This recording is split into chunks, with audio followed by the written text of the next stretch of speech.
So a little background information. I was 17 and a junior in high school, and Thanksgiving break had just started. Now, I went to a pretty large school, I would say. Like, we had a lot of kids in our class, even though we lived in a small town. But with that being said, every year, 1 to 2 girls would go missing around Christmas time. But there was a pattern. It wasn't just like random, like 2 random girls would go missing. No, it would be 2 white girls with blonde hair and blue eyes. And I'm also just not talking about like, you know, random white girls. Like, they had to have certain features. Yes, the blue eyes and blonde hair, but they also had to be like very, very pale skinned. Well, on the news and in the paper, he was known as the Christmas Killer. And the headlines would be like, Christmas Killer torments the town again this year.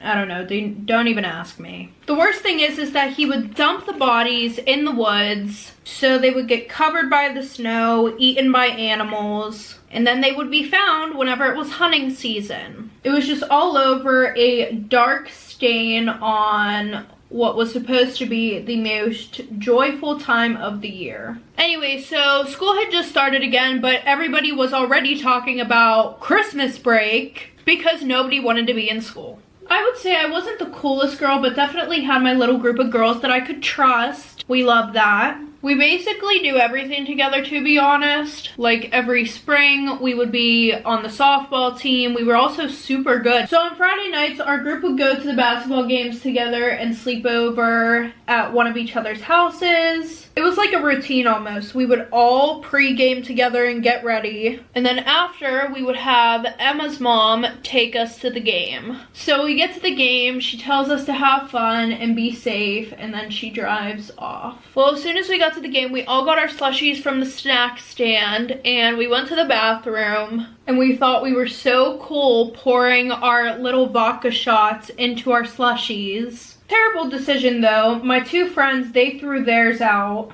and my other friend ended up vomiting. Thank goodness we were in the bathroom though, so nobody really knew. Eventually the game is almost over and we start gathering by the door to leave. Then out of nowhere my eyes started burning because of this really bright flash. So I look over and I see our school's yearbook editor / photographer taking pictures of us and other girls. So, you know, my friends and I, we decided to show some school spirit and get in some pictures with the mascot and everything. And then Emma's mom picked us up and we all went to her house. Later on that night, I want to say at around 1 in the morning, we were all watching a movie and playing on our phones when I get a notification from Instagram that someone had requested to follow me. Now, of course, I didn't think anything of it because, you know, that crap happens all the time. It was nothing, like, spectacular that happened, right? But then I realized that the account looked familiar, so I just let them follow me. Well, 3 weeks later, Christmas break is coming up, and even better, no missing girls. Now, I would say usually within the month of December,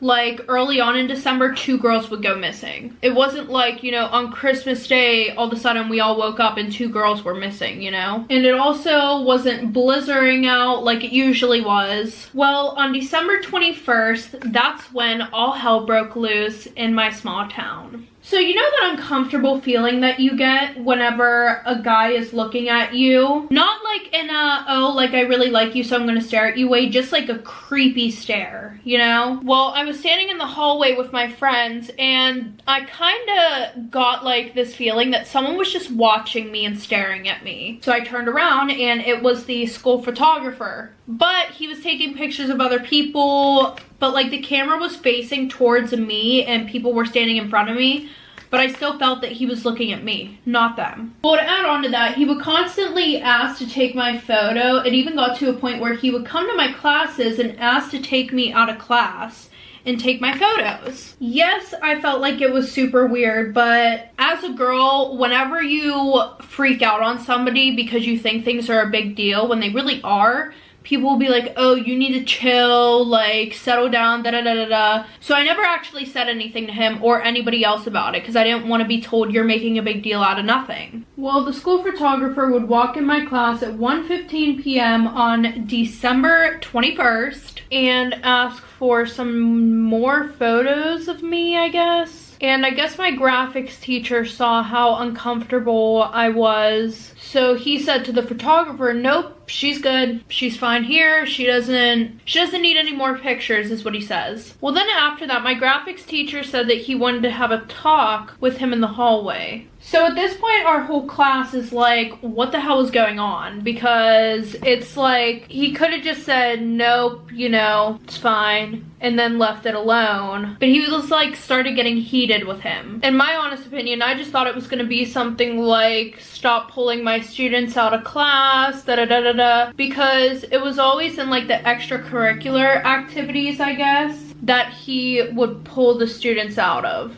Well, that's not even close to what happened. A teacher comes over to our class. Another teacher who didn't have a class right then and there was like, hi guys, you know, like I'm gonna step in for Mr. Hessner's classes. So at this point, we're all like, what the hell is going on? Like, where did our teacher go? Why is everything so sketch right now? Like, what's the tea? So she tells us to get back to work, and we're doing our stuff when all of a sudden we hear yelling in the hallway. So all of us went up to the door to see what was going on. We were looking through like that little window thing. Then a voice over the loudspeaker comes on saying that we are going into lockdown. Love that. So we all pretty much spent the next 45 minutes in lockdown until we were allowed to go home. Later that day, my parents got a call saying that I had to go down to the police station. For what? I have no idea. So I'm literally scared as shit. I didn't even think it had anything to do with the lockdown in school. So I'm sitting here thinking, oh my god, did they find out about all the times that we were sneaking alcohol into the games? Should I do like a little Rudolph the Red-Nosed Reindeer? I think that would be so cute. So I'm really scared at first and extremely confused until they showed me a picture and I instantly knew who they were talking about. And then he throws down the police officer or investigator, whoever I was talking to. He slammed this huge book on the table in front of me, and it was girls who looked exactly like me taking the same photos. Looking at the pictures a little bit longer, I realized that this was just no coincidence. These were all the girls that had gone missing throughout the past 7 years. And each like scrapbook picture had one girl on each page. And then when I flipped the page, it was pictures of everything that the guy had done to these girls with a newspaper clipping that had like missing up at the top. And then when you got to the last page in the scrapbook, it was a picture of me, and the only thing that was missing was the back page. The worst thing is that this guy had hid under everybody's noses. Like, he was the guy at school that would take pictures of you for school spirit. No, he was a fucking weirdo and a murderer. And another thing, for example, he was a master hunter. So he knew the ins and outs of these woods. So he knew exactly where to dump the bodies, and he also had access to getting to know all of his victims in a not really creepy way. I'm just thankful that my graphics teacher had a good intuition and was able to save me from being another one of his victims. Okay, everybody, that is the end of today's story time. And if you guys like this video, make sure to give it a thumbs up. And if you want to see more of me, maybe hit that subscribe button down below. And if you want to know when I post my next video, make sure to click that bell.